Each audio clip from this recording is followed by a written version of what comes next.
So damage modeling will be very detailed. I mean, that's actually one of the issues with like getting everything ready for the dogfight, is that there's a huge amount of assets that have to be built besides just the ships you've seen.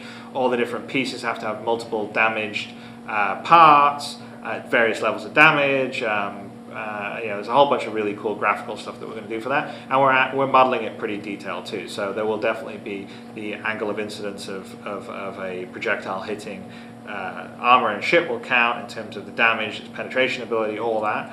My goal is to have the actual base level of the game actually physically detailed and pretty, to a level that I haven't done in one of my past games, and then just sort of have sort of the high-end ship control stuff, make it easier to fly around and use.